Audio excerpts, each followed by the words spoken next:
receive a report and hold discussion regarding the International Fire Code, in consideration of adopting the 2024 edition with North Central Texas Council of Corona amendments and updates to Chapter 6 Fire Prevention and Protection of the Code of Ordinance. Thank you, Mayor. I'm going to introduce our Assistant Fire Chief will be giving the presentation tonight. I just want to remind the council, I know we just went through updating our codes. Those were our building residential codes to 2021 with the exception of the electrical code. We updated that to 2020. Now we're talking about the fire code. In talking with these gentlemen, they are recommending that we go to the 2024 fire code. So they're going to be up here explaining why they're recommending we go to 2024. After meeting with them and talking with them, I don't disagree. I'm on board with this. But while we're doing this, as you recall from the budget discussions when we were talking about the public safety budget, and I had the fire chiefs here from both Justin and East Fire Rescue, we are trying to implement more inspection, fire reviews, fire inspections, fire planning, and that's typically handled out of the fire marshal's office. And so Justin's in the process of standing one up. Matter of fact, Assistant Chief Turner has been helping us quite a bit in reviewing particularly commercial plans, because that's when it's critical that you need to make sure you're getting your fire lane widths correct, any kind of fire suppression systems that are required, that they're meeting, the fire code, and those types of questions that need to be addressed. And so, working with the city of Justin, they put up an offer that if we're willing to help pay for half of a fire marshal, which I currently have in the budget, then we'll go ahead and start getting fire marshal services from Justin, even though technically we already are because of Chief Turner's assistance that he's been providing us already. We don't have our fire code of ordinances pales in comparison to what needs to be in there. We've got the burn, the outdoor burning, and we have fireworks, and that's basically it. The fire code's not going to change that. In talking to the fire chiefs, cities typically do not allow fireworks, they typically do not allow outdoor burning, but we're not there yet. We're still pretty much a rural community, not an urban. So I've left in there, unless the council directs otherwise, that you are still going to be allowed to possess and discharge firearms on certain dates and times. Oh, fireworks. Fireworks? No, don't discharge firearms. Fireworks. Fireworks and burn during certain dates and times. And you're still going to allow to do outdoor burning as long as there's not a burn ban in place. So that's not going to change with the adoption of any updated fire code. And we're also going to make some changes so we can start to implement the fire marshal service so that we can start being able to do the plans, the reviews, the inspections, charge the fee, but it'll be a flat fee we're paying Justin, so we won't have to worry about paying any more. The fee we collect is going to be help us defer some of that cost we've got going towards them. So that's what they're here to talk to you about, so that you can give us input as to what you are agreeable to, what you want us to change, so we can prepare, just like we did with the other codes, an ordinance and come back, and you guys can adopt the updated fire code, and you can adopt changes to our code of ordinances for our fire protection code. Okay? So with that, I'm going to turn it over to Chief Turner and Chief Wingate, who have been working on this project with me. Evening, Council. Thank you all for having us. Like you said, we're just going to go over a few things with the 2024 code. We actually, over in Justin, adopted it back on the 9th. So honestly, that would help if we had one code across the board. So I'm not flipping through 3 or 4 different ones.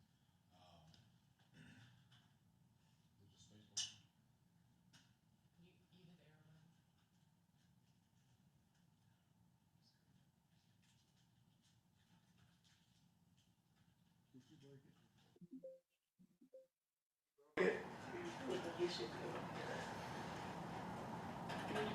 See the arrow?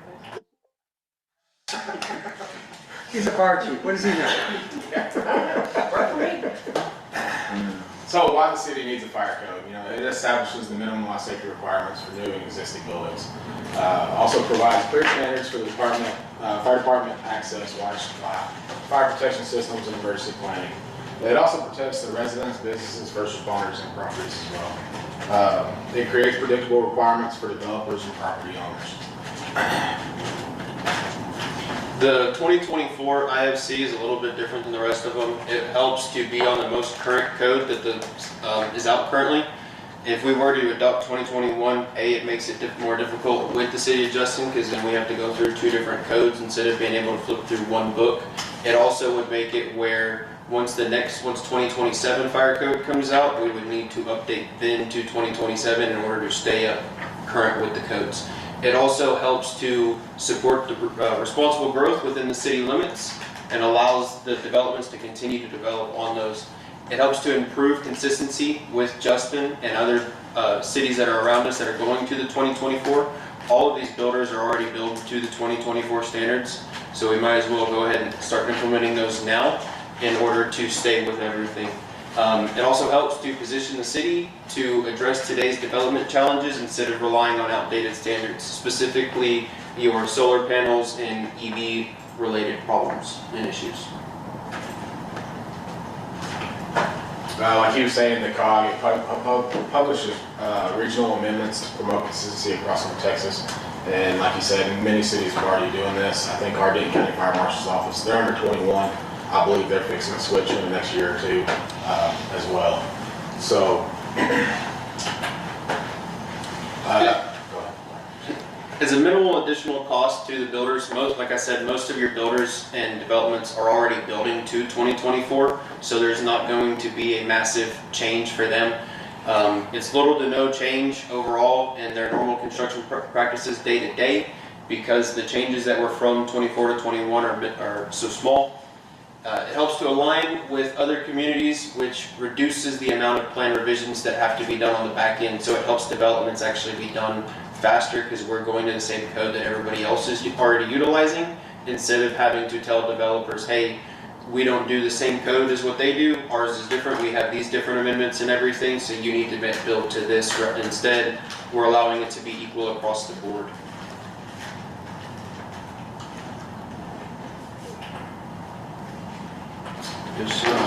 Like he said, the major changes that you'll see that came out in 24 is all the lithium battery storage, the solar panels.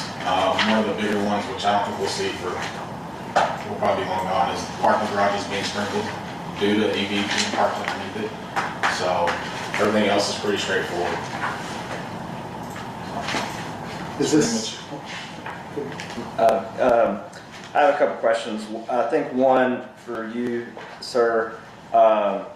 I saw where the red lines were in there, where it says change this for this, and then I saw what was it looked like a proposed version. Under the fireworks section, I liked where it clarified 1.3G versus 1.4G, which is professional versus consumer fireworks you get at a stand. So Right. I'd like to see that part added into the part about fireworks, or whatever part is in the red line portion. I'd like that to be in there. In there, Okay. okay. You might be crossing that line. No, it says 1.4G. Okay. And then the other question I had is out here on the CoServe side, we have these base batteries.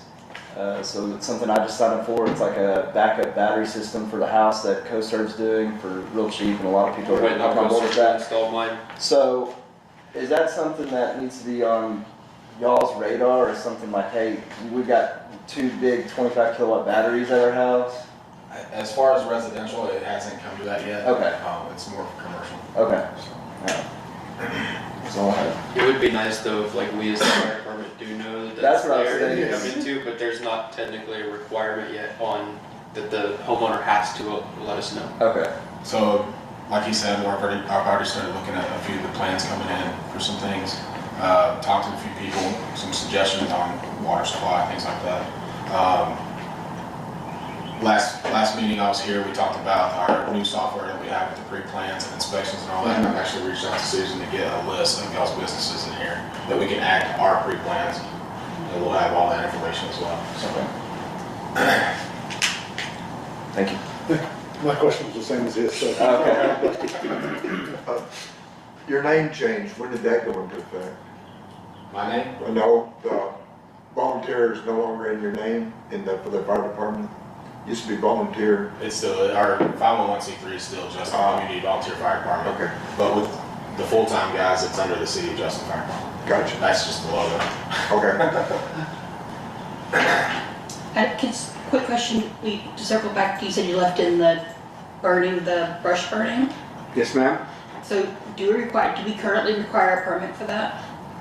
No, you just need to, what's the burn ban? We follow it with the county. With the county, right? Yes, and no, we follow the county's procedures. The county's If the there's one a that permit, requires there's that, a- so you can go to our website, because they ain't fill it in our website, it goes over there, or you go to the county. It's a quick little link, you just fill No, out. because this says after obtaining the permit, I just want to make sure that it was all. Yes, there. yes, yes, and we're actually Comes on our through the Facebook county, page. comes I back will down. also attach that Yeah. QR code. The county doesn't require a permit, they just want to be notified Yes, I of did. the burn, and they'll let you know if there's a burn ban, because, well, I don't know if this is why, Yep, they but got a it. lot of times they get calls of fires Oh, and yeah. people are burning stuff. I don't think that's exactly why they want it, but they were just required to be notified when. It should say permit, it should say registered, you have to register. Right, but this Oh, there's says- a- Yeah, Permit. Control that of makes burn sense. brush may be done only after obtaining a burn permit at City Hall. and they're supposed to send that down. Yeah, they're supposed to send it to They- us. But As they long do, as that wording goes along with what's already on file. It and, does. and the county, believe me, does not, because I've called mine in, I've reported mine, filled out the form, and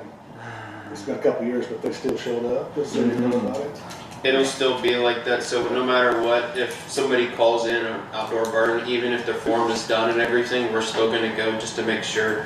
A lot of that has been, because here recently in the last couple of weeks, there's been quite a few controlled burns that have gotten out of control. And so the fire department will always still respond. It's more of just making sure that you reported it to the county, I guess, so they Yeah. can track some sort of statistical data on the back end of things. Yeah, I'm good with all of that, just making sure we're all. The permit wording is kind of, I think the word permit probably needs to change if you don't have to obtain an actual permit from City Hall. And what, we just always called it a permit, because that's what we do, is we require permits, and then we turn around and give that to the county, so. So Denton We County can obviously. call it we don't whatever the allow county them wants in us to city call it. limits. But if you're in the county, you have to call Denton County, pay the $25 or whatever, register it, and then if we catch a call, they'll let us know, hey, we got a burn in this area. And Wise County does that also. Sometimes they say, we have a reported burn at such and such address, but if someone calls in and says, oh my God, there's a house on fire, they send someone out anyway, but they'll let you know, if they should anyway, let you know that, hey, there's a registered burn within a mile or something like that. What I don't know is there an offense that the county fire marshal can charge someone with if you're doing a controlled burn, but you didn't notify the county? Currently, no. Okay. I had a conversation with the fire marshal about that, because we were curious, we were like, so what, is it required, is it just kind of recommended? Currently, it's just recommended. They are looking at doing an ordinance though throughout the county to where it would be, there would be a citation with it if you didn't report it in. Yeah, so just to be clear, we, the city, don't require any notice. We're only doing this because the county requires to be notified, or recommends, I guess, to be notified, not requires. And so that's the only reason we're even involved, is to help facilitate, to get that information to the county. So, nothing is gonna change as it relates to fireworks, nothing's gonna change as it relates to the burn, burn that we currently have in our city. That'll stay the same unless you guys wanna change anything. Now's the time to talk about that. The only thing is we're adding information as it relates to the fire marshal. I still have the city attorney looking at my document and redlining it. She just hadn't had a chance to get it back to me, but as soon as I get it, we'll get it to you as we draft the ordinance so we can update and renew the code of ordinances. They're called fire protection. I believe it's chapter 6 for us. And then we'll also, if it sounds like you guys are okay with us moving forward with bringing the adoption of the 2024 International Fire Code, is that correct? Definitely. Yes. So I actually have a question. So you said you guys are in the process of putting together a fire marshal's office. Are you going to be the fire marshal, or is there, do you know who's going I to am be? currently, and I will be. You will be. And then we're trying to get the 85 captain spot that'll help me do pre-plans, inspections, and all that stuff. So we're just gonna start from ground zero and build it up. Once we do get that to that point, we'll bring in somebody else to help me. They'll be in charge of like the fire marshal stuff, plan reviews, the inspections, and then also like our public events, fire education and things like that. Something else that's big that I didn't know that Justin wasn't doing this, but they're trying to get the fire marshal's office up and running so they can start doing this. I'm used to coming from cities where you do annual inspections of your commercial businesses, right? And your gathering places. I can't tell you how many times I've gotten complaints about the Dollar General down here. You walk in there and the fire exit door is blocked. A big no-no. That's not just, that's on my, I was complaining to them this morning about our Dollar General. Oh, the one in Justin does the same thing? The Justin one's way worse It's than ours. Because they're little container road. I plan on visiting them this week. I went into Crumbs yesterday and it was immaculate. And I didn't know Dollar Generals could be that way. That kind of reminded me, I need to go visit ours. Wow, yeah, so, you know, cities do these inspections, gathering places too, because you want to make sure that the exit lights are working, you know, that they test them, make sure the fire extinguishers have been, you know, tested and up to date. There's a lot of little things like that that sometimes escape, you know, businesses' memory, and God forbid if you have any kind of fire, first thing they're going to be looking at is, had they passed an inspection, you know, were the fire extinguishers up to date, you know, were the doors able to be opened up and things of that nature. So it is our responsibility as a city to protect the health, safety, and welfare, not just of our residents, but anybody visiting our community, and fire inspections are very key. So that's why I'm excited that they're willing to work with us, because at some point here, we're going to start to get more and more commercial, and we need to make sure that we're properly inspecting those every year, not just when you're building it, but also when they're operating it, to make sure that we're not causing some issues down the road. And they do that. I know I've told you many times about the city of Dallas getting me at the state fair for not having a fire sign on a tent. Yeah, and then the proper exit out of the tent. And then I got busted the second week of July at Fort Worth. It's like in our warehouse, we have a big door like that. It's probably this far to the red iron beam, and then that far to a 16-foot roll-up door. And the guy that come in the morning at 5 o'clock, he came in the front door instead of the back door, and he rolled up the roll-up door but didn't unlock that door. Even though it was 16 foot wide open, 2 foot away, because that one had the exit sign on it. Wow. It was $300. Show me the money. Yes. I just have one more thing, and we discussed this, but again, there's kind of two different versions in here that reference different numbers. So Yeah, you're talking about the penalties. the fireworks. So it specifically says that possession, manufacture, storage, sale, handling, and use of fireworks are prohibited. Exceptions only when approved for fireworks displays. The storage and handling of fireworks are as allowed in sections 5604 and 5608, but those sections are not included with those this excerpts.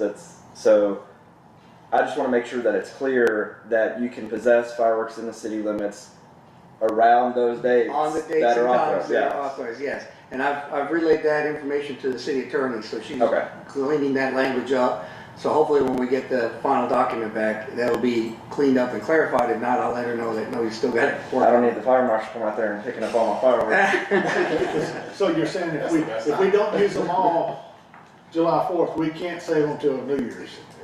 You're not supposed to be in possession of them outside of the dates and times that That's what I they're wanna make allowed in the city. Now, is somebody gonna come knocking on your door and saying, let me check your garage? Probably not, but Just Rick. if on July the 6th at 11 o'clock at we night, didn't get to go by a show. We were too busy running grass fires all over. I actually had your house on the list to try and Oh, stop really? by just to watch. Oh, that's Just awesome. watch. so, you know, like on July the 6th, you're out there 11 o'clock at night discharging fireworks, Oh, yeah, you know, there's a more good small chance fires. that That's they're okay. gonna get See, confiscated. we would have been there to help you put it out, but There's we were too busy putting probably a everything small else chance out. with the amount of people who will be able to come out and confiscate them around here. So Well, yeah, you're so right. probably more like a small It's a chance. small chance, but it's a You can have chance. your whole fireworks lit up before someone finally made their way out here to check. Yeah. Well, I just know that the sheriff, Belma, called me the day after July 4th because he was hopping mad. Where does he live? He lives in You Aurora. don't, north? No, Aurora? Yeah. Because apparently his neighbors were just discharging a couple days after July 4th and nobody was stopping them. And he wanted to know what our code said about the fireworks, because he was gonna go to the Aurora City Council and give You them. tell them, well, it's your officers that take too long to respond to do anything. I don't know. Okay, any other questions of myself or these gentlemen? No, thank you. So then, I'm getting consensus, we're gonna move forward with, bringing an ordinance to adopt the 2024 International Fire Code, and then we'll make the revisions to our Chapter 6 Fire Prevention Code of Ordinance. And again, we'll give you all that stuff before we, you have to actually approve it. Yes, sir. Okay? Sounds good. Gentlemen, thank you very much for your time and all your help. Thank you. Appreciate it. That's all we have on that item, man. Receive a report and hold discussion regarding the proposed fiscal year 26-27 annual budget. Thank you, Mayor. Council, you have this packet there in front of you, and the PowerPoint will be up in case you want to follow along. This is the ongoing workshop discussions that we have regarding our proposed budget. If you turn to the first page, you will see that we're going to be talking about final valuations, tax rate, water fund, wastewater fund, solid waste fund, salary adjustment, and municipal hours of operation. So first page is the Wise County values. As you can see, we got our final values because by state law, they're supposed to give them to us, WiseCAD and DCAD, by July 25th. The WiseCAD values came in higher, the final values, compared to the preliminary, which as you can see, the history, typically we get higher final than preliminary with WiseCAD. I suspect it's because WiseCAD probably does not put in any protested values until the very end, and then they'll add whatever settlement they made on a protested value and drop it in, and that's why it goes up. So we started out at about 257 million in valuation. We ended up at 272 million in valuation. Questions on that? Okay, go to the next one. Denton County's a different story. Denton County does put in all your evaluations, and then as the protested amounts get settled out, then they'll deduct the amount. So that's why they start out at a higher preliminary value and end up at a lower final. So historically, you can see that's the case. We had a preliminary value at about almost 87 million, and we have a final value of 74.7 million for Denton County. Questions on that? Then if you add up the Denton County and Wise County values, it adds up to our total value then is 347 million, which is up from the preliminary of 344 million. So even though Denton County was lower, Wise County was higher, and actually much higher than Denton County's lower, so that's why we ended up with about 3 million more than what the preliminary had been. So we are coming in higher, and you will notice that historically that's been the case, where our final ends up being a little higher than our preliminary for some years. Questions on the final value? Okay, and these will be the values that you'll be certifying at the September 8th budget adoption and tax rate adoption. Okay, let's talk about tax rates. So the other thing that we do is we sell information to Wise County Tax Office, and they do this nice little worksheet here. The tax rate is called the tax rate calculation worksheet, or we all call it the TNT, Truth in Taxation, and it has 82 procedures that you have to follow with calculations to get to your tax rates. I just got this today, and we were supposed to have a discussion in today's agenda about it, but I've got some questions and we are not ready to bring this forward to you, so we're going to delay on bringing the actual resolution to you until next meeting, but I'm going to go ahead and give you the numbers now. So as it stands right now, based on the calculations that we just got from Wise County Tax Office, the no new revenue tax rate is 0.283117. Just for comparison, the no new revenue tax rate last year, or the year that we're in now, was 0.295853. Okay? The voter approved rate that we're looking at for next fiscal year is 0.272110. For comparison, the voter approved rate for the tax rate that we're in now was 0.320943. So quite a drop. The de minimis rate is 0.402060. For the de minimis rate for the current year that we're in now, it is 0.480930. So obviously our rates have dropped, and there's some questions I've got here that I want to go over with our financial advisor in case we need to question some of the calculations in here by Wise County. But we'll have the final numbers ready for you to go, but more likely it's going to hover around these amounts. I was telling you now that I will be recommending to the council the no new revenue rate of 0.283117 if these numbers hold. So that'll be a decrease in the tax rate by 3 cents? Or- Yeah, because our tax rate currently is 31 cents. Yeah. So we'll be going down to 0.28. I mean, that'd be awesome. Love to hear that. Yeah. So, and as you can see, there are only 2 cities that are lower around us, that are lower than us, and that is Aurora at 0.28 and Northlake at 0.29. Of course, if you see, Northlake has not raised their rate at all in years.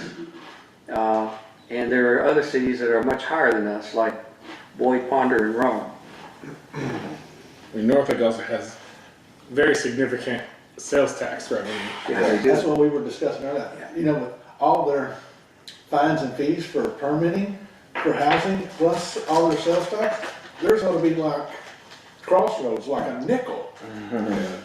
Yeah. What happens if next year these numbers are higher? Are we handcuffed by the state of increasing our taxes? Yes, you are. Yeah. And that's the problem is, you know, state doesn't seem to care when you have numbers going down at a certain That's rate. what I'm concerned about. They only care about the numbers coming back up. I was thinking maybe we just keep it the same to protect ourselves. Well, herein lies the problem. If you go above the voter approved and the no new revenue, you are now subject to a rollback election.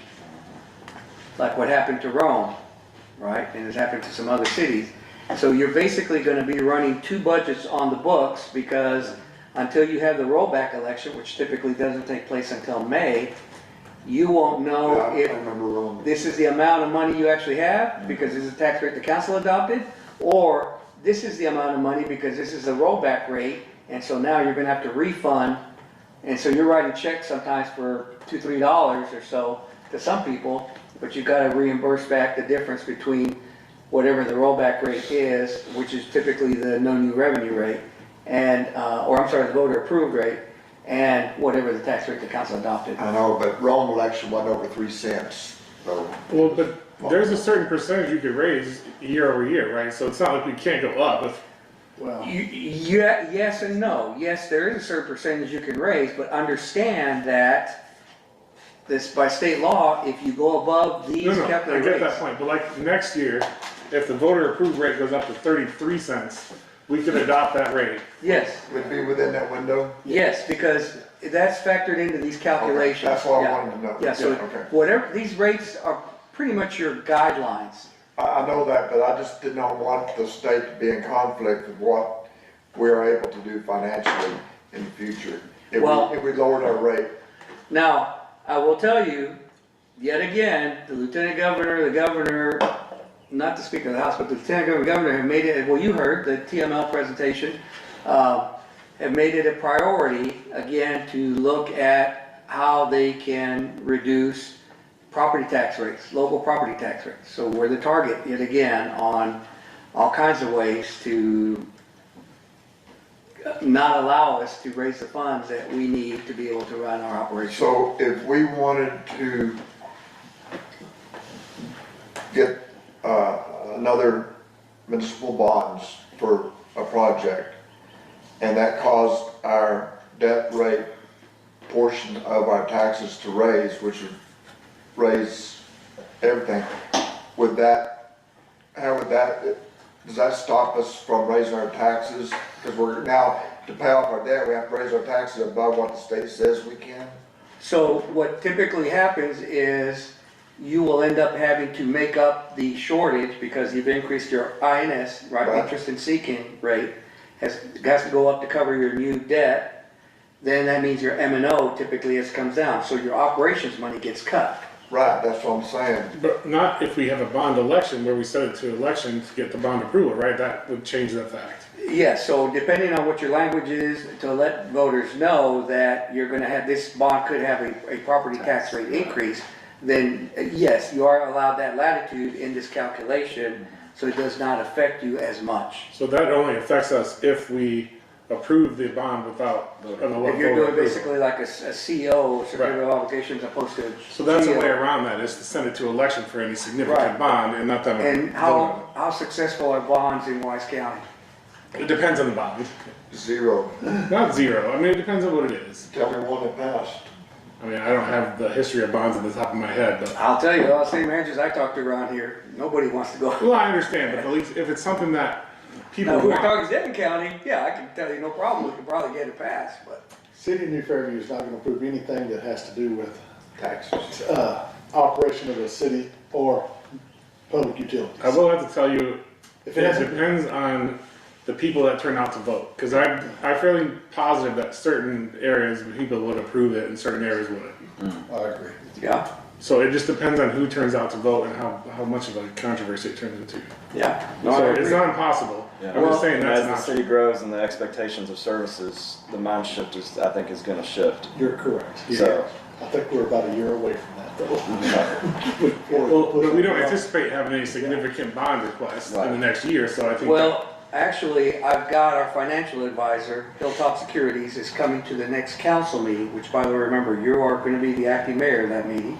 Okay, Nick Bulash, I've been having conversations with him because I want him to come talk to you all about our debt ratio and to talk to you about what tools are available for the council as we look at if we're gonna end up building this facility next door that we need to bring in for our water, wastewater, and then we wanna put public works there so we can empty out this building and turn that into the fire department, right?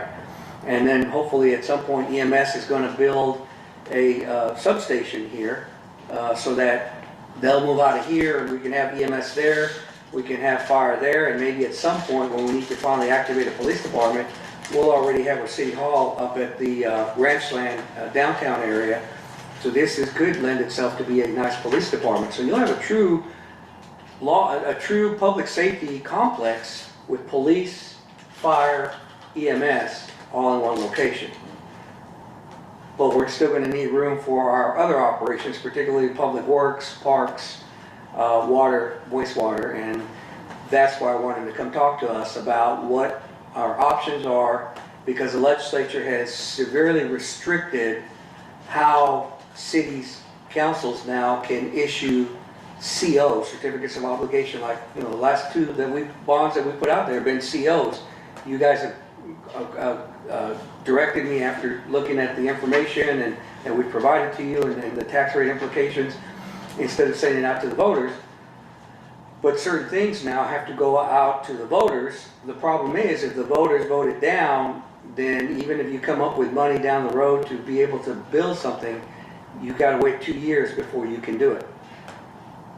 Because what some cities were doing is, they sent out to the voters, and the voters voted down, so then they'll come back, and then the council will turn around and issue COs instead of GOs, and that's not right. And they shouldn't have been doing that, but they were, and so now that's why our hands are tied on certain projects. So you'll have more information after we visit with Nick Bulash at the next meeting about our debt ratio, as well as what are some tools that are available to us under current law, which again is probably going to change after this next legislative session, because they continue to restrict further our ability to even issue debt. Not just raise money, but issue debt as well. Questions on the tax rate information that I provided to you all?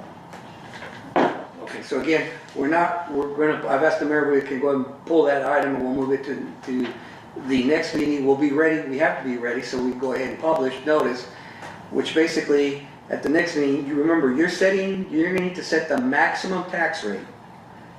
You could go with a de minimis rate. Not that I would recommend it, but I mean, you could say, yeah, the maximum tax rate we're going to set is 0.402060, okay? knowing that that's not, that's the ceiling. You're not gonna go, you can't go any higher than that. You can go much lower than that, but you just can't go higher than that. So whatever that rate is that you adopt at the next meeting, that's the ceiling. You can't go any higher than that, okay? We also have to set the date for when we're gonna have the public hearing for the tax rate and the public hearing for the budget, which according to our budget calendar, and you'll show that at the end of this presentation, is set for September the 8th. So I'm hoping all of you are gonna have to be, or will be here, because that's also a record vote that we need to have. And then that's also the same meeting, after the public hearings are closed, I have you teed up to adopt the budget and adopt the tax rate, just like we've always done. We have the hearing the same day that we do the adoption, and all those is posted in the notice that we have to put out August the 18th, I think it is, okay? All right, moving on to the next slide. So I just wanted to give you an update as we continue to work on the water fund. We are still revising numbers. There's still a lot of gaps that I have. At some point, I'm probably just going to have to fix some numbers in there, and then we'll do budget amendments down the road as we finally start to get more numbers. But in total right now, we're looking at about $385,000 in revenues, or projected revenues. And then as you go down the expenditures, I've given you a list of the, remember we're looking at putting one employee in there, that's why we have salaries and payroll as expenditures. And then I've got other things like the city project, like the rainwater harvesting is in there. Only if we land the grant, we'll do the project. We don't land the grant, we won't do the project. The amount that we've got to pay towards the West Fork PUA, remember that's a no interest loan that we're giving to the West Fork PUA, is the same as the current year, so about $31,000. I'm going to recommend to the council that we start to charge a franchise fee to our water and wastewater departments, just like other cities do, so that you're able to recoup some money. The general fund is able to recoup some money from the services, no different than say an Atmos line or an AT&T line. They have their infrastructure in our right-of-way, so they're paying rent. So the water wastewater department will have their infrastructure in our right-of-way. They should pay rent as well. There's also an amount there that they are going to have to reimburse the general fund for the certain amount of time that I'm spending on water projects, Susan, Joshua, whomever from the city. And then obviously the big numbers are still, what are we going to pay the city of Justin to help us run our water department? Because we have to do an ILA with them to start teaching us how to run a water department. They're willing to do that. And then what are we going to pay them for the actual cost of the water? So those are still some big item expenditures that are unknowns at this time. We've still got some capital in there, a truck and a crane, so that we make sure we're ready for kind of operation that's needed. And so right now our expenditures are at about $821,000. So at the end of the day, there's still some gaps there that I'm still trying to identify as we put that budget together. So our revenue, our estimated revenue is $385,000, but our expenditures is $821,000. Right, and actual expenditures are going to go up more because, like I told you, there's still some, those items in red are still items I'm still working on because I'm not sure about the numbers. But there's still some other numbers up here, like under the water service fee, could be much higher than $63,000. I just don't know yet until we get the rate study, done. The amount that the developers are going to have to pay into this, I'm still trying to identify all of those costs so that we're able to say, here's how much is Lennar you're going to have to pay, and Bluefield, here's how much you're going to have to pay, and they'll give us, recoup our money that way. Okay. Right, so there's additional revenue that's coming in from them. There's Because I was wondering how we're going to come up with a $500,000 shortfall in our revenue based off of our expenditures. Right, well see, remember I told you guys that we're probably going to need to start with an infusion of money from the general fund, from our fund balance, into the water fund, kind of a no interest loan that we're doing to the water fund, just like we're doing right now to the West Fork PUA. And then when the water starts to make money, then they'll turn around and reimburse the general fund back for the amount that we put in there.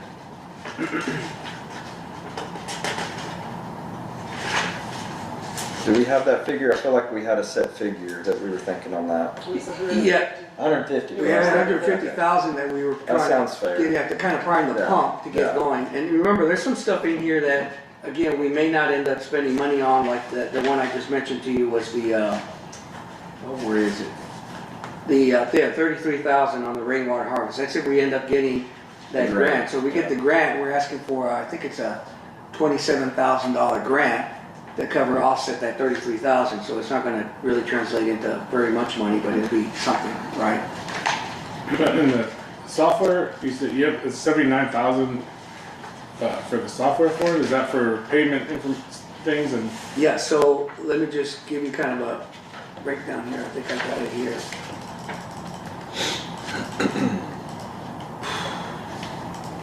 Software. Yeah, so, okay, here we go. Yeah, 79,611. So I've got 35,000 for SCADA.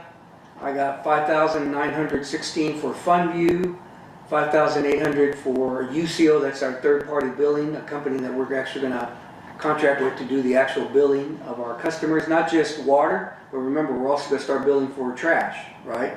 So they're gonna be doing our trash billing, water, and then eventually wastewater when we get those operations going as well. Then I've got 30,795 for Itron.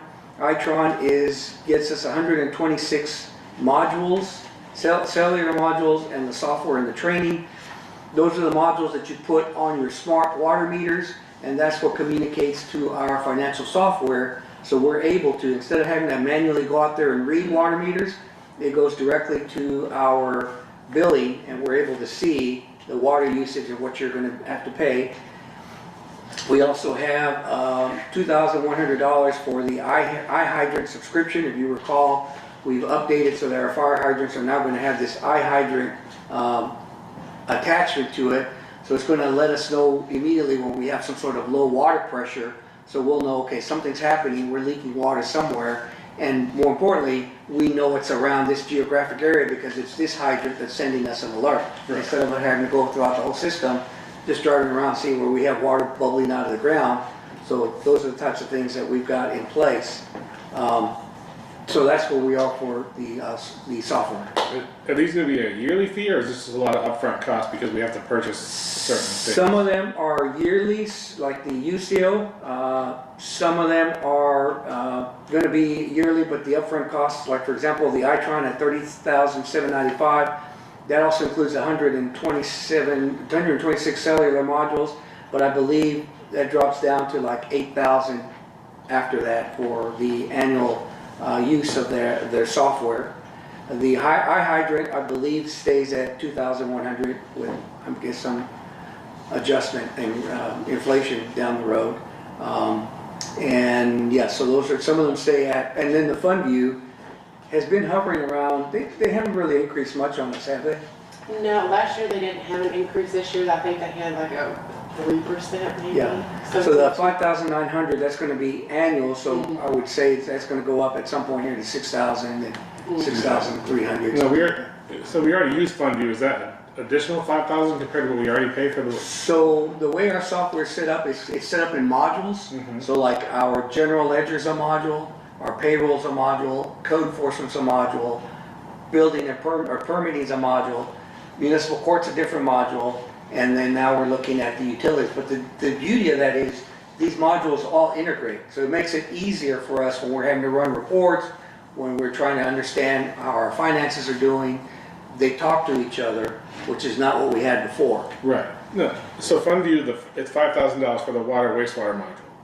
So it's $5,000 for the water's portion of the utility module.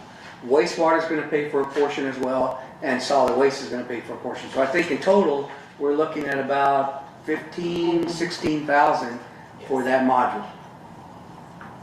There's so much more involved in this module, like you have to, drop like the meter readings in it, your trash. I mean, there's a lot of working parts to that. It's different from municipal court or code. Right, no, I understand that. I'm just trying to get an idea, so. Yeah, so understand, what you're looking at is just the water department's portion at 5,916, so wastewater is going to be the same, 5,900, and trash is going to be the same. Because they're all going to use that same module for us to be able to bill residents for whatever service. Some of them is just going to be trash, others are going to be trash, water, and wastewater. Okay. ask a question? Yeah.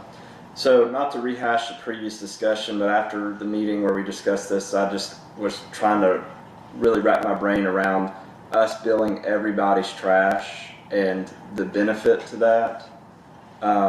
And so my biggest concern is what I don't want to do is make, just for us to have the joy of having to do it, for our bills to increase. So can you just remind me and kind of recap what the benefit of that? I know we were concerned about the franchise fees. I don't know if I think we should pursue that if we think that's an issue, but just remind me why we want to bill everybody's and maybe some reassurance that this isn't going to increase our bills, or if we think it's going to. Right. So yes, a big benefit is franchise fees. We're concerned that we're not getting properly compensated in franchise fees from some of our franchises, in this case solid waste. So when you're the one actually collecting the money, then you know exactly what that franchise, what that 10% is going to be based off of, right? Mm-hmm. So you have a more accurate number. Also on top of that, it's going to give us access to people's addresses and names. So if we need to reach out to a property owner, it's a lot easier now for us to access. Oh yeah, that's Ricky Jones' house over here, because we send a water bill to that name over here, right? Mm-hmm. It also allows us to determine sometimes if you got a rental property, because obviously you've got the homeowner's name listed in WiseCat or DCAD, but the utility is listed to somebody else. Especially if it's a different, completely different surname, then more likely what you have here is a landlord-tenant relationship. If we're having any kind of code issues, we know, okay, we're probably dealing with a renter and not making a violation and not the property owner. It also allows us to have the ability to communicate with our residents on issues. So we will have the ability in the future to be able to put out information in the bill, like the bills that I currently get from the city of Denton. They'll tell me when there's a special event coming up, or when you've got some sort of important meeting. The council wants to make sure you're aware that they're going to be talking about the budget adoption on this date, right? So you're able to put messages on your bill. You're even able to, if you want to pay a little bit more, you can actually insert a flyer. So the flyers that we design for our special events and our Chunk Your Junks and all that, we've already talked to them and we already know what that cost would be for them to print out a flyer for, what do we have right now, about 600 customers, we said? No, it was 550. 550 customers? Yes, it was 550. So based on the Frontier Waste, they're saying that we have about 550 customers that they currently are building in New Fairview, okay? So we know we're gonna be somewhere around that amount or more here pretty quick, because the other thing I'm getting ready to bring to you guys, as you look at getting into a new franchise agreement with the solid waste, remember you told me to do an RFP, so I'm working on that. And in fact, we met with somebody from, where was he with? Waste Connections? Yes. Waste Connections came and wanted to talk to us as well, so we visited with him today. But one of the things I told you that I wanted to do is I wanted to include our ETJ, because I found out we can do that. So all the people that live in Fairview Meadows, all the people that live in whatever this subdivision is here just on the other side of Sailor's Glen, all the people that live in, what's the name of your neighborhood, Susan? Old Chisholm. Old Chisholm, States. right?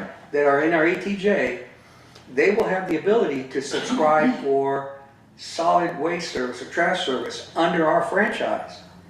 But they have to contact us to do it, number one, so we know that we're gonna start billing them. Number two, that means now we're gonna be collecting franchise fees on people who aren't even our resident, because they are using our franchise to be able to get a lower, sometimes substantially lower cost for their trash pickup compared to if you have to negotiate one-on-one with the waste provider. So another way for us to make even more money than we currently are making now. And we can also know when someone stops trash service and tries to bootleg some other company, like they have been in a lot of neighborhoods. So did you say the trash RFP is already out, or no? It is not. It's I'm not sorry, I out. didn't hear the question. Oh, I was wondering if the trash RFP was already published. Oh, right, No, okay.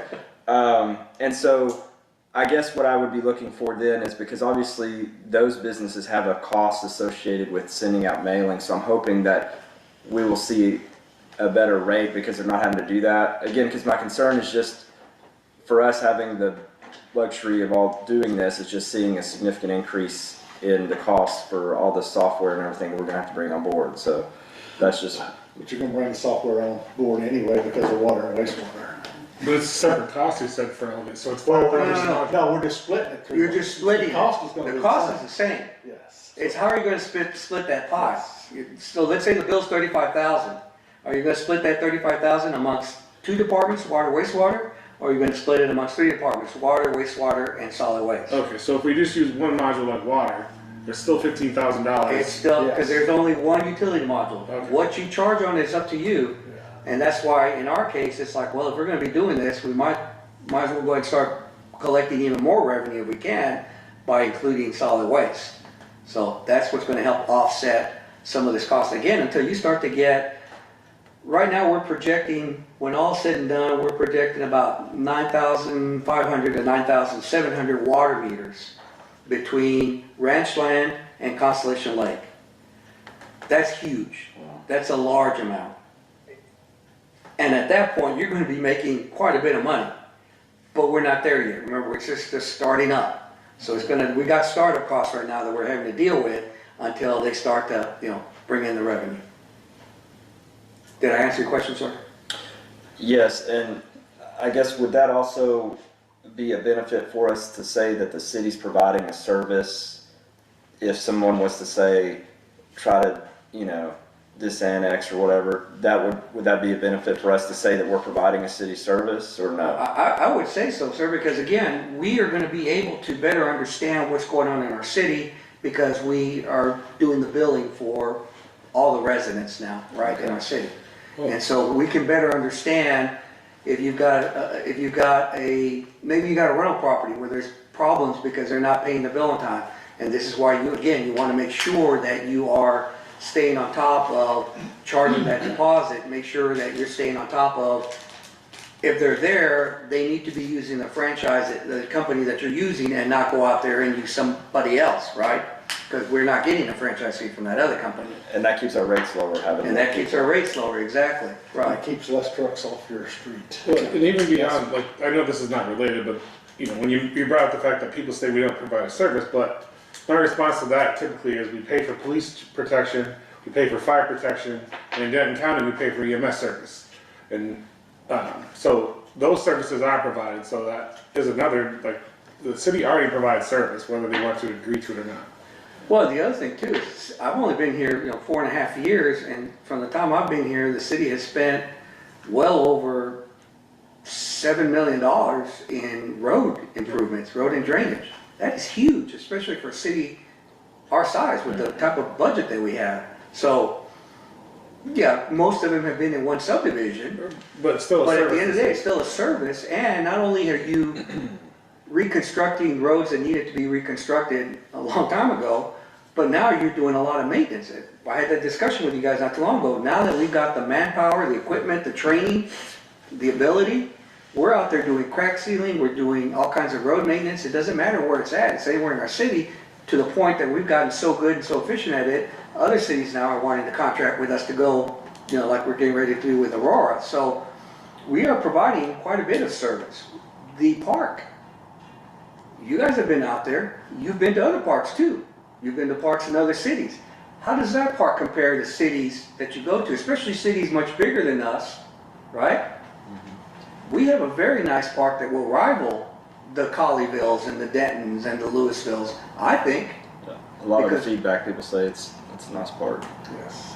We've invested that time and money and effort into it, and the good news is it's not all been our money. It's been, we've been able to leverage other people's monies as well to be able to make those improvements. So I would say that's a service that we're providing to our residents. There was a resident at the back of school, she asked me, Josh goes, I have a question, how does a city the size of New Fairview pay for this, the park? She didn't understand how we could do that with our city, our size, and our finances. And well, You go out there and we got grants. Yeah, We you work get grants grants. hard. you work hard to find grants, you work hard to apply She for was grants, impressed. and you work hard to hopefully land a grant and build what you said you're gonna do. So, yeah, if you go out there, there's trees that we bought with grants, there's lights that we bought with grants, there's a water fountain we bought with grants.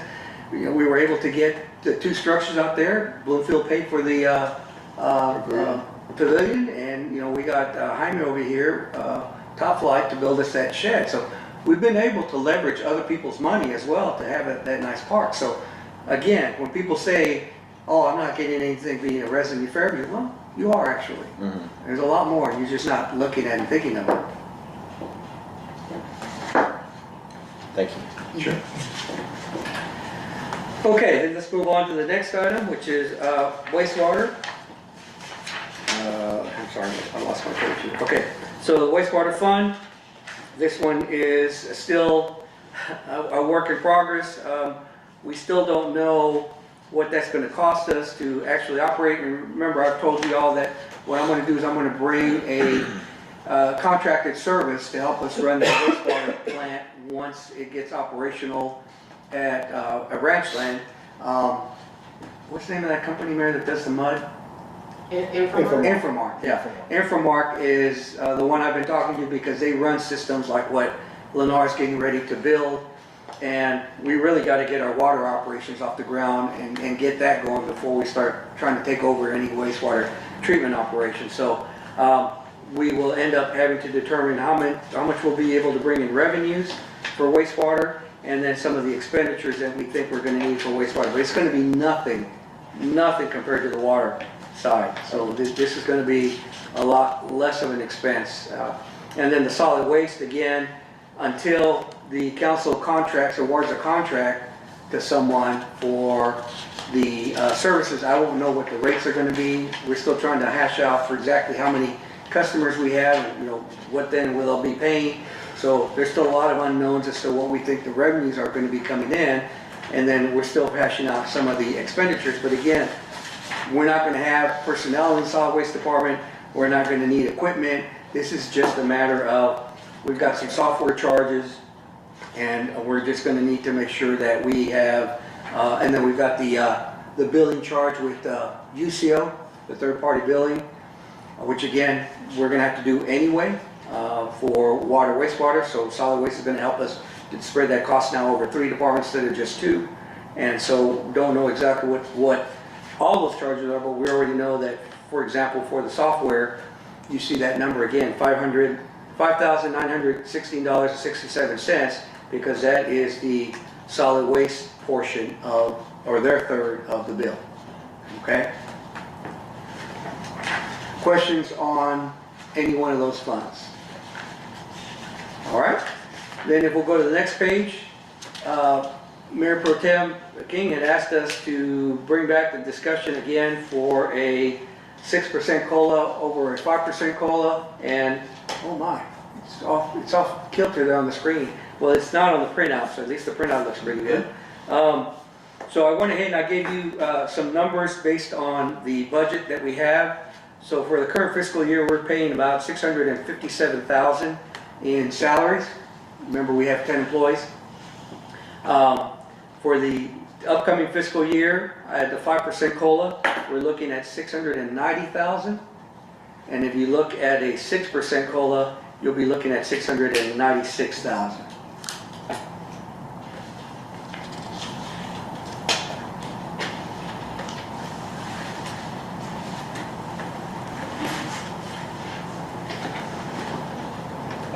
Well, I'll speak up. I mean, I appreciate and I understand why you want to bring this forward.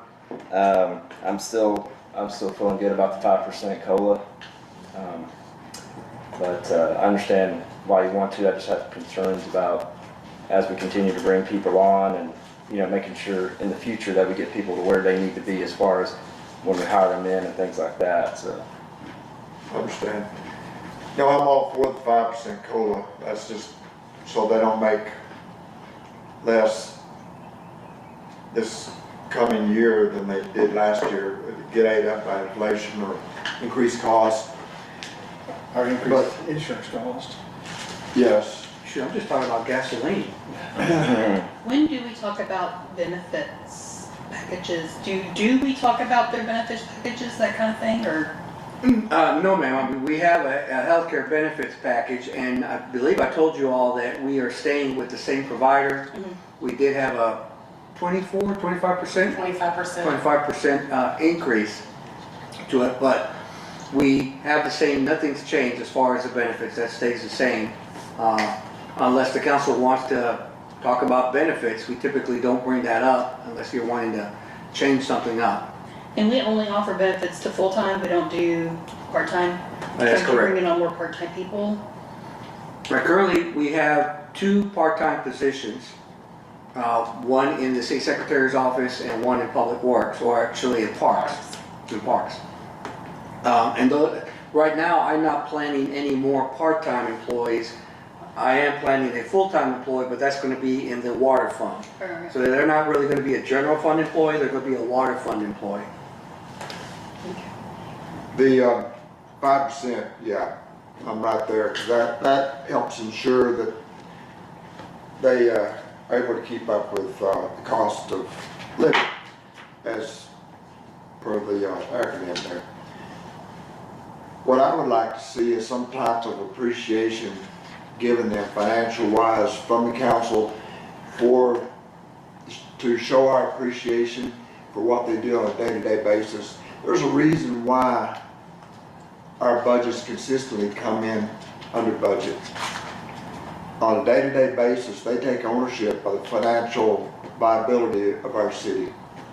And they do everything that within their power to keep costs low and find ways that we can do it cheaper. And you can look at any fund, and we are doing very well, and it's because of the staff and our leadership. But the staff really works hard at doing it right. And you say, well, that's their job. No, a lot of organizations say, use it or lose it. That's not the way it is here. They really take ownership and pride in taking care of our financial well-being. And we're looking at a 5% COLA, and I don't like 6% COLA because that's not what it's for. I like a 1% appreciation raise for all that they do on a day-to-day basis. And we're looking at, what, 6,000 something additional to show that the council recognizes what you do for us. And by God, coming in under budget, a lot farther under budget than what our little increase is here. This is minuscule compared to what they do over the course of the year and it totaled up. When I saw this number, I was surprised that 1% was that little of a dollar amount. I think that we can easily justify that 5% COLA and then a city council appreciation to the city staff for thank you for what you do all year long on a day-to-day basis. I think this is easy to do. I just want to clarify, the 1% appreciation raise is not just for office staff, it's for the whole city It's staff. for the entire staff, Okay. everyone. I want to make sure, because Oh, no. sometimes the wording makes it sound like we're just talking about the Oh, no. office staff. I want to make sure No. it's going. If Public Across the Works, board. they do the exact same thing. Mhm. And they take care of our equipment, and a lot of times see a guy, wow, driving trucks there, you can tell he doesn't own that. Our Public Works does a great job, and you know this, at really taking care of us, taking care of the equipment and finding ways that they can do something better, faster, more efficiently at a lower cost. They do it every day, and so it's all of our employees. We have a great team. We want to keep the team together and recognize what they do for the city and for our residents. And I feel like they're very underappreciated, and I think in fact, I think they're generally abused. And they're appreciated and abused by who? Look at social media. Oh, well. Look what happened this week. Yeah. Attacking the city staff. No, I understand that, but I thought you were referring to us. Like, I don't No, mean- no. I'm like, no, they are abused by the public. And the public does not appreciate how hard of a job they have and how good they are at it. So I just want to point out that I feel like me agreeing at the 5% was because the argument you had made, the same argument, because the national average is below 5%. And we discussed that. And I agreed at 5% as an extra, in my mind, as because they do a great job. So let's put them above what's average because they're above average. But now coming in at 6%, I just don't think that, 6% increase is more than anybody I know. I mean, I would just like to see. I think 5% is, Why not 7? I mean, where do we stop? I'd It's like to go higher. I know you would, but I'm just saying. I'm But compromising. Pete, for you work my for the position. county. What kind of increase does county give? I mean, I mean, it varies from year to year, but it's anywhere from 3 to 5. It's never above that. Again, I don't want, and I don't know, and just to be honest with you, like I think that everybody does a good job. I don't necessarily know everybody personally, and these people manage them well. I don't doubt that, but I don't know. I mean, is everybody doing a great job? I'm sure they are, but I think 5% is very fair. well, looking at the budget is a good matrix of judging how well they do it. And maybe it's just the leadership, but I can't believe that. Because you can have someone who is rough on equipment or makes mistakes and costs the city money all the time, and that's not the case. And we're not building into our budget a layer of protection for mistakes and mismanagement. We're building a pretty tight budget, and these people come up with ways, I see it all the time, I hear it all the time, of how they are being very good at managing the city financially and coming in under budget. And use or lose it doesn't even enter into the mindset of these people. I don't mean that, I'm just looking the Civil Fire Department manager on Monday morning or evenings. Oh, are you talking about New Fairview Fire? Yeah. No, they meet up at their station up off of 4421 and 2264. Okay. I didn't know which one they met at. No. I'm sorry to interrupt. Oh, no, you're Thank you. So, and I'll just close with this, from my perspective, because I hate making this argument because it makes me seem like I don't appreciate it. I'm just also looking from a resident perspective and how the public is viewed, our salaries that we pay here and the wages here. And so I think 5% is fair. I appreciate what everybody does, and that's why I went and agreed at the 5% because I think it's above average. And so I'll just kind of close that, and y'all can, make the decision based on that. But I'm good at 5%. So what do y'all want to do? What is national average now is what, 4.3 or 4.7? What did we say? It was 4.2 or something.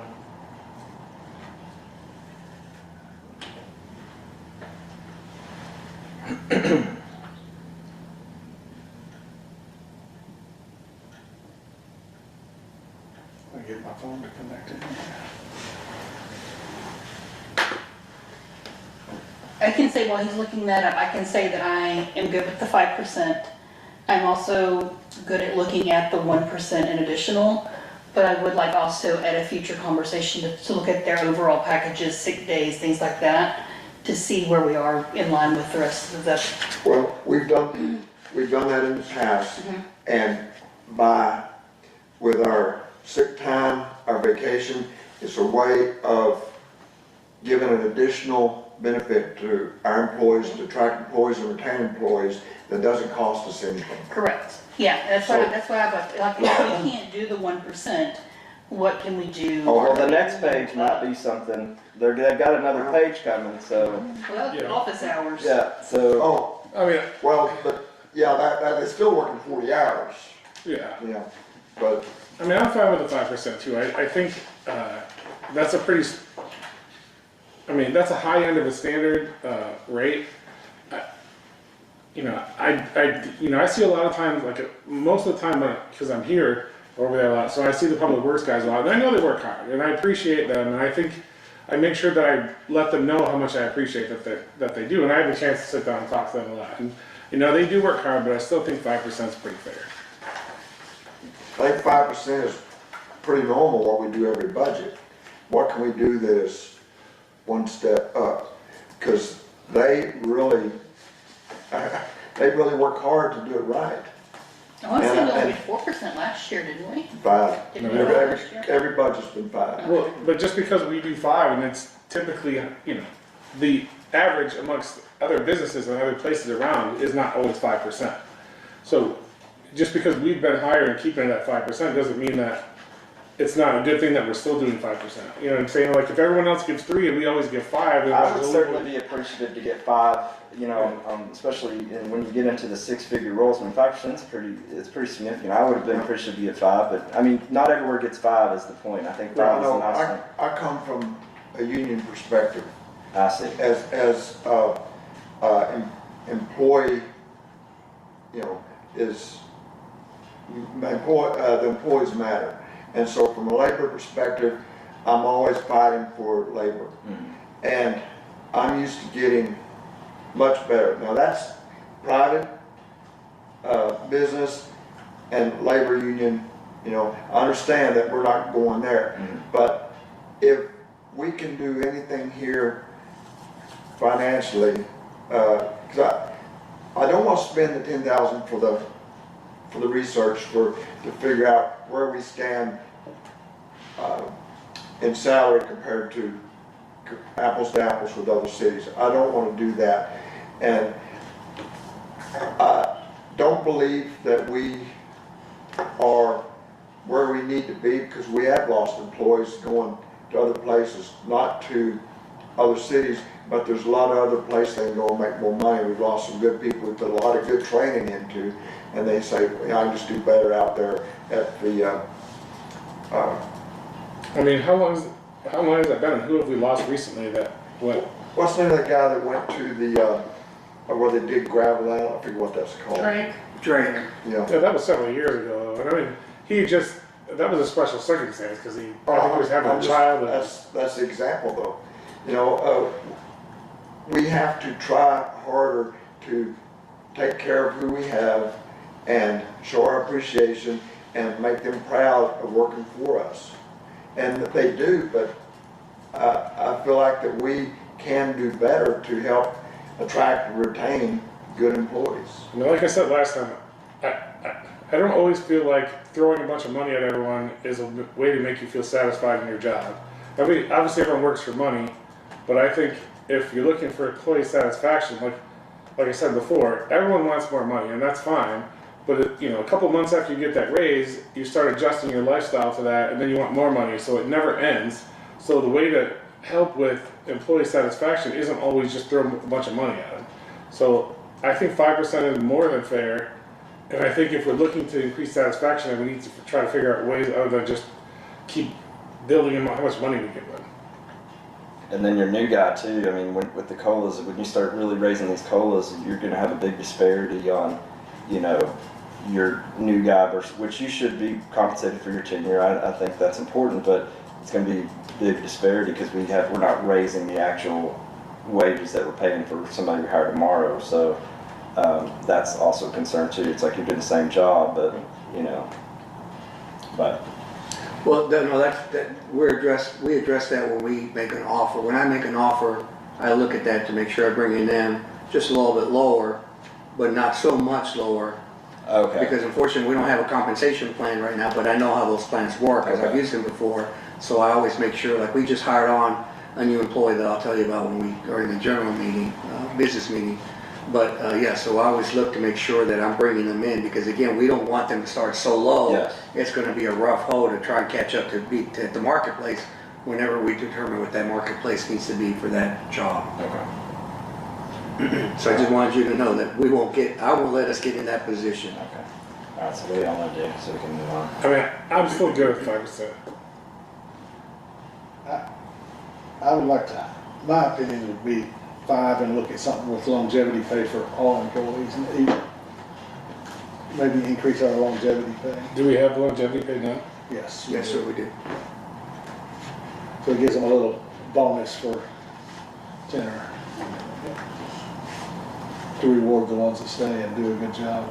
I think it's $100 the first year, and then it's $36 each additional year as you keep going. For the whole year?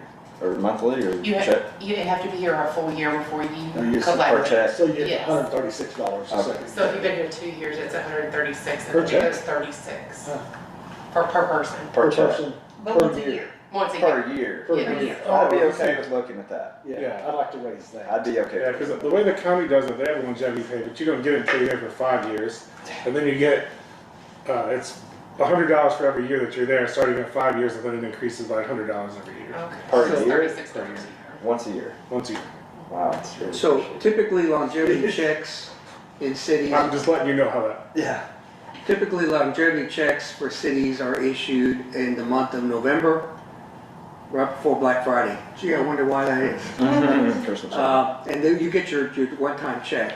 So like right now, just looking at the calculations for next year, based on the amount of longevity of the employees that we have now, we're looking at $1,448 that we'll be issuing for a Like you longevity said, check. that's not worth That's writing not 10 much. checks. Yeah, so we're writing 10 checks for 1,000. Yeah, I think that's a really good idea. I'd like to see that increase. Especially because the timing of that is nice. Like that's to me, that's a good employee perk right before the holidays Yeah, to have sure. a little something.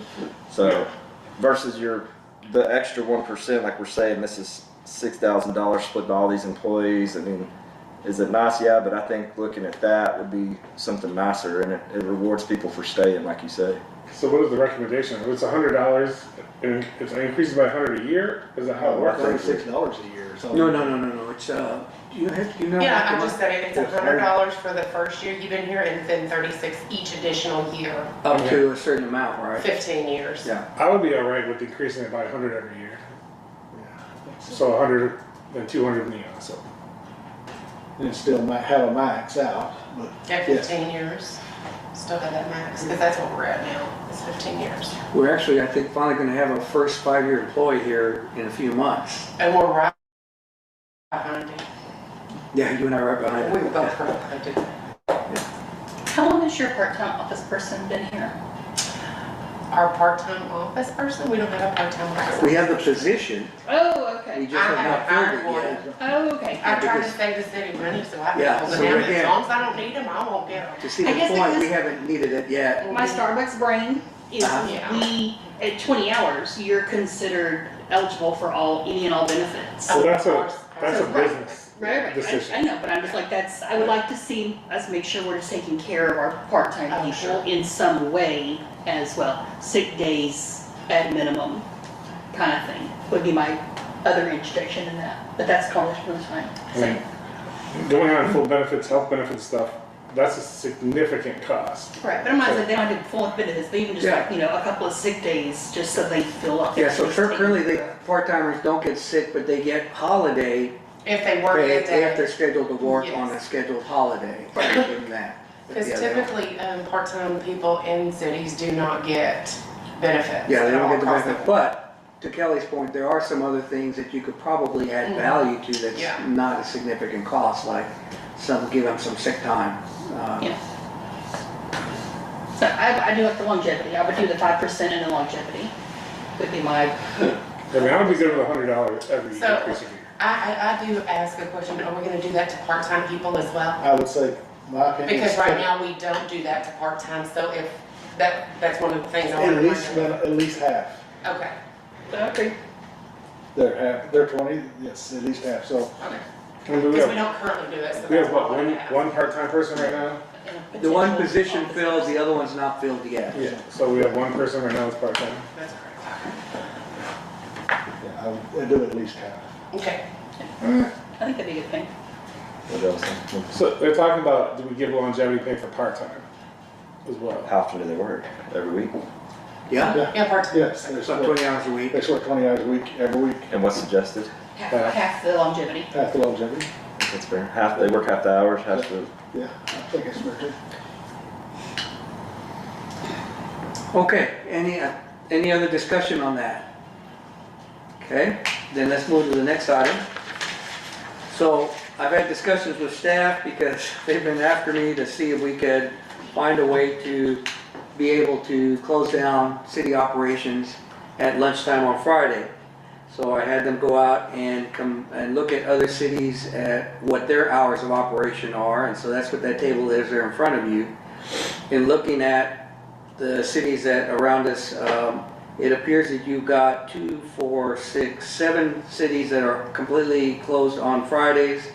You got a couple of cities that are closed by noon on Friday, and then you've got others that vary everywhere from 3:30 to 5 p.m. So one of the things that I told the staff was, you know, I'm very big on customer service. I want to make sure we're not reducing the amount of hours because we currently are providing 4 hours of customer service to our residents.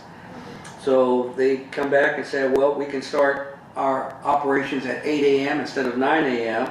So it'll be 8 to 5 Monday through Thursday, and then it'll be 8 to noon on Friday, so that you still are able to provide 40 hours of service. So we looked at also the total weekly hours of service for the various cities. So as you can see, they're all over the board from 28 hours. I can't believe Aurora's only open for 28 hours, but it is what it is. All the way up to 45 hours for some cities. And so what I want to have a discussion with the council about is, are you agreeable to us starting the new fiscal year or thereabouts to go ahead and modify our municipal hours of operation so that we are close down our city facilities at noon? Obviously, if there's an emergency going on, we're having to do a drainage repair job or something that, you know, that you're still going to get your job done, you're still going to get it done, but this is just normal business hours of operation. Is this just the office here, or does it include Public Works as well? No, it's going to include Public Works as well, but Public Works, right now, for example, some of them are coming in about 6 o'clock in the morning so that they can clock out when it really starts to get hot. So by 3:30? 2:30. 2:30? Usually it's By about 2:30, some of them are already gone because it's pretty hot to be out there. No, I understand. So I allow them to adjust their hours during the summer so they can come in earlier, so they can leave earlier when it's hot. So some of these guys, you know, will get their hours in so that, and if they don't, you know, then Public Works will still be here working past noon. You just aren't going to have the phones being answered, for example, past noon on Friday, because City of Fort Worth, their public works is done at 3 every day from May to September. yeah, a lot of cities have summer hours that they flex for. Anybody having traffic department, anybody who's having to work out in the heat, they allow them to adjust their hours. And I'm totally okay with that, but I just meant other hours. So if they, like in the summer, for example, if they come in at 6, are they going to leave at 10? I mean, is that how the... No, when they come in, they work their 8 hours. So they come in at 6, then they adjust their hours accordingly. They come in at 7, they adjust their hours accordingly. If they have to work overtime because we're dealing, like I said, with a drainage issue or something, having to put up a stop sign because somebody took one out just before the end of the work hours, then you got to do what you got to do and get it done. So their hours aren't really like our office hours, but I just want to be clear, come noon, don't be expecting to have the phone answered over at the Public Works or code enforcement. The public works would be 8 hours, 5 days a week. That's what I was asking, because it's 9999 then. That is just office. So that's what I was asking, No, no, this no. is the office. Yeah, so what's going to happen is, Public Works will go ahead and adjust their hours accordingly so that they're working their 40-hour weeks. If they want to get off by noon, then they're going to have to adjust their hours. If they don't care, then they can still work till 5 o'clock on Friday. But I would just tell you that the ones that I've talked to, most of them have said, no, they'd like to get off by noon, so they'll just adjust their hours and make sure they're working more hours Monday through Thursday. And you started off the conversation saying that the office wanted to close at lunch. This is in lieu of that, so we will not be closing at lunch. No, it will. We never close at lunch now. We never. Oh, he said the office been coming out and wanting to close at lunch. No, by lunchtime. By noon. Oh, okay, I was like, No. we missed the whole conversation. I equate noon as lunchtime, so, Okay. yeah, at noon. I had my So lunch at 8:30. they would like to close, they would like to close down city offices at noon on Okay. Friday. On Fridays, got it. I'm fine with that. What is because customer service is important to me too, but I think this is a nice perk. This is one of those things where I think this is a way that you can take care of people and give them an opportunity to start their weekend early. I think that is a very nice perk, and something I would like to do for the employees, but my question is, what is the volume of calls or business or that goes on Friday afternoons? As you're the leader, so do you Sure, think it's a good yeah. idea? I will tell you that typically Fridays are not busy like the other days are. Okay. And yeah, pretty much anytime after lunchtime, it's very rare when anybody comes in to take care of anything. And I will tell you even further than that, I come in later in the mornings, a lot of people do, so I stay here 6, 7 o'clock at night. I leave the door unlocked. There have been people sometimes that come rushing in, at 5:15, oh geez, are you guys still open? I gotta take care of it, and I get their information and I make sure that, you know, they get take care of the next business day. But very rarely does anybody come in anywhere close to 5 o'clock, even on regular days. Okay. So things really drop off a lot, what would you say, around 2-ish, maybe 3-ish? On a regular day, and Monday certainly is by the Friday, busiest. it's, And this is subject to your discretion, so you would flex people if you needed to, right? right, so, if, you know, and this is again, just a trial, if this is not working out, you know, I'll come back to council and say, you know, we tried it didn't really work out, maybe let's try something else. Okay. Or let's go back. So, yes, obviously, first and foremost is we need to take care of our business, they know that, and we need to make sure that we're getting things done. This is just a perk. So if you want to earn this, you got to make sure we're getting things done, and I've been very clear with them about that, and they've all agreed. I think that we can continue to operate and still provide service with minimal impact, quite frankly, as far as customer service goes. I will tell you, I'm not going to be leaving here at noon on Fridays. I'm still going to be working here because I got stuff I got to get done. And Fridays, as I said, is a quiet day. The phone's not ringing, people are walking in. I'm actually able to keep a chain of thought and prepare documents or agenda sheets for council, right? That's when I do a lot of my real work on Fridays. So even though we're closed, doesn't mean that there isn't going to be somebody here. I assure you, very rarely will I be leaving at noon on Fridays. Yeah, I think at our size, this is something we could do for our staff. I agree, I think I'm fine with this. So, Mayor Kelly? Yeah. Yes? Okay. All right, well then, you just made that staff very happy. I will let them know that tomorrow's staff meeting. And I know you mentioned it, but these are the type of things that I think if we can do these things like this would help with employee satisfaction. And retention. And retention. Sure, because again, this is actually, and Susan can attest to this is staff driven. I'm not bringing this up. They're bringing it to me, and they've been bringing it up for quite some time, and I've been trying to avoid this. But I really think that, in watching them, to Stephen's point earlier, they really do a good job of taking care of their business. I mean, I was just looking at, because again, it's that time of year, so I'm constantly watching our budget numbers here. But for example, right now, we're projected to close out our year bringing in 3.34 million. We had only budgeted 2.7. We're projecting to close out the year on expenditures of 2.7 million, which is what we budgeted.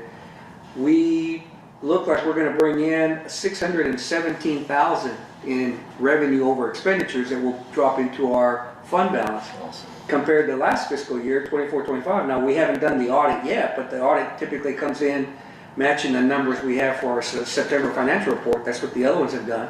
So right now, it looks like we closed out the last fiscal year, 24-25, at bringing in 555,000 more than we had budgeted. So we spent less than we thought, and we brought in a heck of a lot more.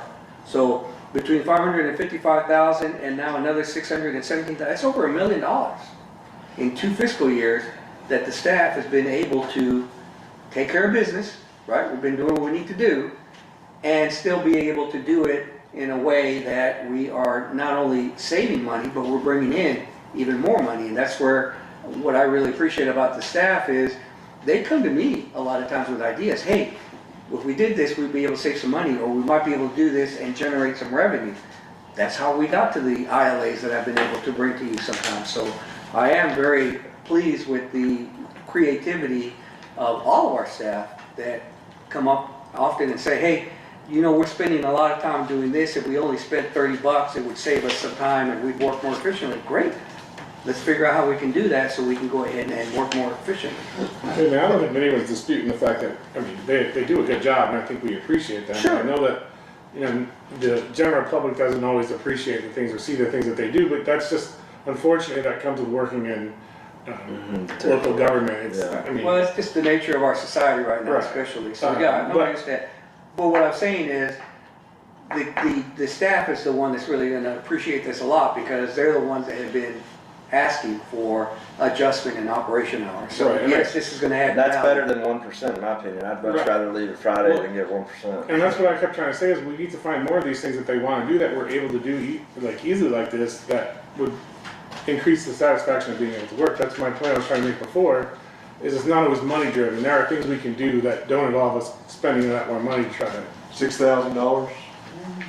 Yeah. Do you think? That's embarrassing to me.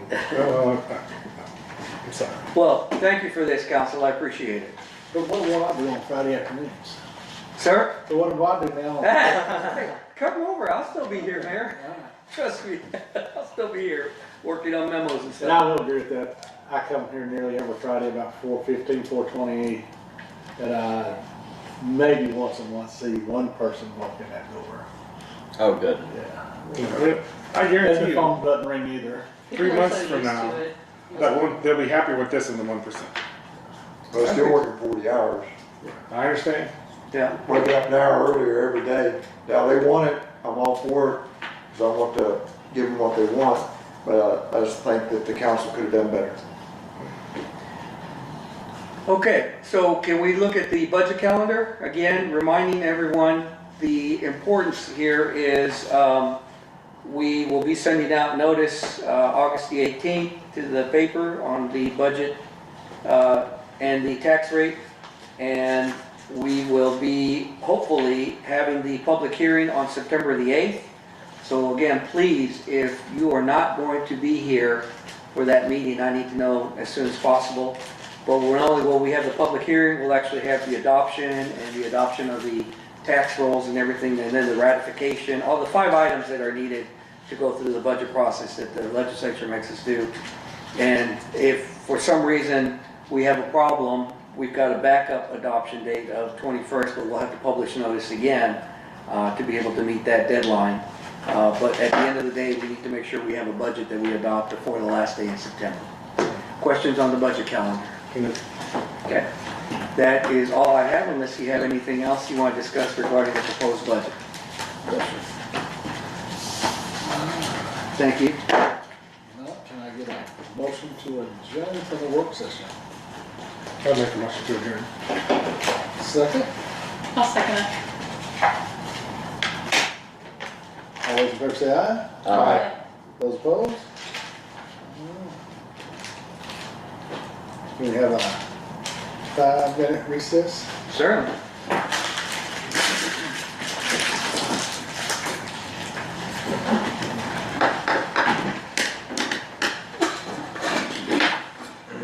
Waters for us.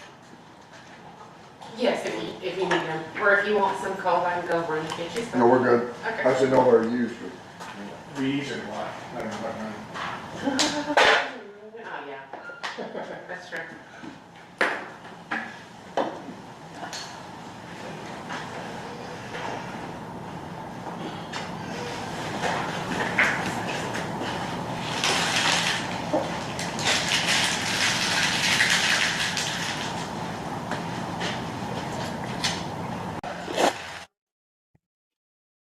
Go back at 8:09. I'll call this regular meeting for the City of New Fairview for Monday, August the 3rd, 2026 to order. Have a roll call. Ricky Jones. Pete Kozlowski. Kelly Kenna. Stephen King. All right, we have a You have a quorum, Mayor? We got please join me for a prayer and continue with our pledges.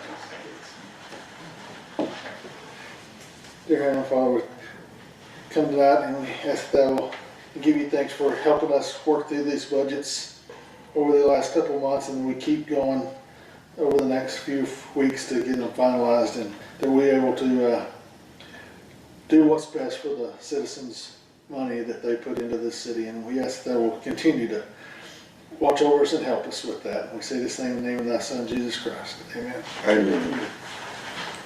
I pledge Allegiance to the flag of the United States of America and to the republic for which it stands, one nation, under God, indivisible, with liberty and justice for all. Honor the Texas flag. I pledge allegiance to thee, Texas, one state, under God, one and indivisible.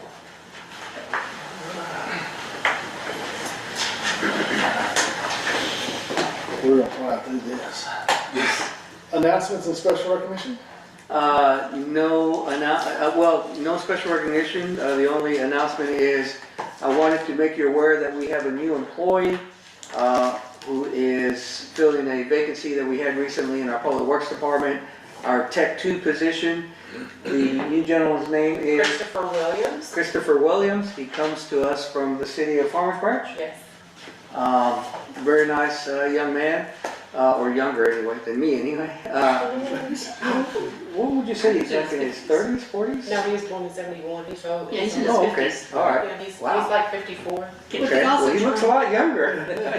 I've only met him for the first time Is today. that what- Did you say that was the gossip? I said, get with the gossip. Yeah, I guess so, yeah. So I only talked to him a couple times today, so I didn't have a chance to really visit with him much, but So he takes better care of himself than we do. apparently so. Definitely better than me. He's looking pretty much younger than what I thought than apparently what he is. So anyway, he's joined our team. I think he's going to be a great asset for us. So we've got fully staffed again for Public Works. My hat's off mainly to Susan and Joshua because they hit the ground running as soon as we knew we were going to have a vacancy. They immediately put the posting out there. They started to gather up all the applications and put together a quick selection committee, did interviews, and made a recommendation to me. And then we discussed the salary, and then we went, or the hourly rate, and then we went and put it out there. And he said, "Yeah, love to join you guys." So he has started working here at the city. I also want to thank the mayor and the council members that were there for the back to school event that we just had. I think it was a good event. We were much better prepared at this event than we have been for other events. I think staff really did a great job of setting things up. They even put together a nice little checklist and assignments list, so nothing fell through the cracks this time. We got some compliments from some of the residents that were there. Didn't have as big of a turnout as we were hoping. I think the heat had a lot to do with that, but what are you going to do? It's somewhere in Texas, right? Remember, our next big event is coming up in October when we have our trunk or treat event, and we've already got that date set. So again, thank you for the help, and we'll do it again in October. That's all I have as far as announcements. All right. City Administrator's report? The other thing I have under the administrator's report is, if you have not already, please reply to Susan, because tomorrow morning we need to, at 10 o'clock, we're going to be registering folks for TML conference. That's going to be in November. And then we need to turn right around and get some hotels booked. So we have who going right now? We have Kelly, we have Pete, we have Jennifer, and the mayor. And then staff. And staff, Elisa. okay. Alex. And Elisa said she's going? Yes. Okay, all right, okay. So, yeah, so. I just emailed you back.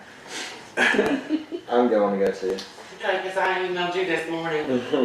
Okay, well, whatever it is, just, not to say that we can't register you after tomorrow, we can, but understand that you're probably gonna find a hotel room a couple miles away, because apparently they fill up So you fast. got Kid me, you right? not. I don't know. Yeah. You know, I'll this end up goes- at a different hotel. What's funny is this goes back to my days in Denton, where we would huddle around the city secretary's office, all of our laptops, and as soon as 10 o'clock hit, we're logging everybody It in. does, it It's takes two crazy. people because you have to enter each individual number. So your TML number is how we have to register you. Yeah, So and you're gonna do it one at a time. You can't do like a group. Yeah, it's not a group thing, it's a one at a time thing. And the problem is, of course, when you've got, what, 2,200 cities and towns in the state of Texas are all vying to go to this conference, the hotels is what goes quickly. Right. But now they set it up so that you can't book a hotel until you actually have a registration confirmation, and then you can book the hotel. So you gotta go through the registration process first, then as soon as you get that, then you shift over to try and get the hotel, get that one, and then you go to the next employer, the next council member, right? And so it's a process, but We have an anyway. advantage because we're smaller, so we don't have as many people. Right. It's true. That could be a city of Dallas or something, right? Yeah, but they probably have like 500 people doing their registration. I'm sure they've got department heads somewhere that have gotten together to do it, but yeah. So again, just wanted to remind everybody that we are on it, and hopefully we will be able to get everybody in one hotel, two at the most, and somewhere close, so that we can have another hopefully enjoyable TML conference. This time in November, not October, remember that. They moved it for some reason to November. That's all I have, Mayor. Public comment. We have none, sir. You sure? You see our whole crowd room? Just the one lost guy. No, we've had two. We've had one. Chris wouldn't be, well, been in and out. 7, consent agenda. All matters consent agenda are considered to be routine by the city council and will be enacted by one motion. An item can be removed from the consent agenda by the city administrator, mayor, or any council member and will be considered after the approval of the consent agenda. We have one item, approval of the city council meeting minutes from July 20th, 2026.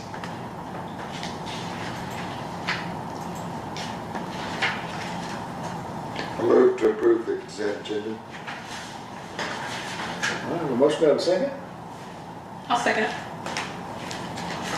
All right, all those in favor say aye. Aye. Those opposed? Passes unanimously. All right, so we'll move into new business. And Mayor, under new business, we need to pull 8B, 8C, and 8D. So we have receive, consider, and act on an ordinance 260801-145, approving the 2026 annual service plan update to the service and assessment plan, including the assessment role for the Constellation Lake Public Improvement District in accordance with Chapter 372 Local Government Code as amended. Thank you, Mayor. I'll take this one. Mayor and Council, this is the annual plan that we've been bringing to you ever since the PID was approved for the Constellation Lake. Remember, they have two PIDs. They've got a capital PID and a maintenance operation PID. The plan just basically shows you that there's no activity there, which is correct because they're not building anything as of yet. It's when they start building that these numbers are going to actually start to fluctuate. But we have contracted with P3 Works, and so P3 Works is who takes care of preparing all this information for us, including the plan, which once the plan is approved, we need to file this with the county, right? Within 7 business days. Yeah, so we have to file this with Denton County within 7 business days. And again, these are the only two PIDs that we currently have active. We have other PIDs that have been approved, but these are the only two that are active. So that's why we have to do the plan just for these two. Sometime in the future, when we activate the others, we'll start to do plans for those as well. But as I said, nothing has changed from last year to this year. And so our advisors, P3 Works, said, you know, there's nothing really to discuss other than we need to have the council approve the ordinance so that we can follow the plan with the county per state law. I stand for any questions you might have. Have they given any updates on when they're planning on breaking ground in this neighborhood? So they have not given us, you're talking about Constellation Lake, sir? So they have not, Bloomfield Homes has not given us any indication when they're going to want to start Constellation Lake. Obviously, it's going to be contingent on water. But as you're aware from my discussions I've had with you, we've been progressing with both the City of Justin and Upper Trinity Regional Water District in making progress in solidifying terms for an agreement so that we can start to buy water from the City of Justin. That's going to include the Constellation Lake development. Right. However, you're aware of this, they have also working with the City of Justin, they're currently still building on Timberbrook. Right next to Timberbrook, they've got this huge one now. It's called Crestview. Yes. Crestview, which has got hotels and apartments and commercial, as well as big parks, trails. I mean, it's really nice. Ball fields, lacrosse fields. Yeah, and ironically enough, the pipeline that we're going to need for our water to bring it up from Justin to New Fairview runs mostly through Bloomfield property. So getting the easements is going to be easy because they're needing the water for that development anyway. At some point, I'm going to be coming back to the council because I've been talking to the city manager of Justin. We think we want to purchase some land and have a joint use facility somewhere near B Judge Lane and FM 407 where our ETJ and Justin's ETJ touches, right around that curve there where the airport prop wash is. Because we're going to need that. That's where we're going to put the water meter that we're going to end up saying, or Justin's going to say, okay, this is how much water across the water meter. Here's how much you owe us, right? We're also going to put some some pumps and some ground storage at some point to push even more water to once we build that elevated storage tank. And then at some point, Justin is going to need to build an elevated storage tank on that property because of the pressure plane that they're going to need to provide water for the Bloomfield Homes Crestview development, right? So it's going to work out for them as well. So all of that is what's still very much in the works. I would be surprised if we start to get water flowing in 2 years, I would be surprised if Bloomfield is even ready to start turning dirt yet on Constellation Lake. Obviously, Lennar's not waiting, so they're already going. They're moving fast. Yes, they're going even without, they're going with just the well water right now that they're gonna be getting. So, I have no solid answer other than a feeling that Bloomfield is probably a few years out, even after they get the water to start Constellation Lake. Because from, like you said, my understanding is they own property basically from here to Justin outside of every ranch. They own everything else. Yeah, and then they've even From sold. every ranch to Big Judgment. Yeah. That one little section is all they don't own. Yeah, everything else between there and Timberbrook, they own. And in fact, I don't know if you remember, but they actually sold like 100 acres a few years ago to Northwest ISD, because that's where they're gonna build a high school at some point in the future. The Justin High School is gonna be right next to Prop Wash. So, yeah, they had so much land that they actually could afford to give some of it up to sell to the school, so. Questions on the PID plan? A motion, no questions? I move to approve ordinance 2608-01145, approving the 2026 annual service plan update to the service assessment plan, including the assessment role for the Constellation Lake Public Improvement District in accordance with Chapter 372, Local Government Code as amended. Motion, do I have a second? I'll second. Alright. All those in favor say aye. Aye. Those opposed? Alright, thanks for doing so. Thank you, council. No B, no C, no D, and no No executive executive session, no because we don't circus. have That's a time B, to a C, be. or a D. So, that takes us to Mayor, council. mayor and council announcements. Anything?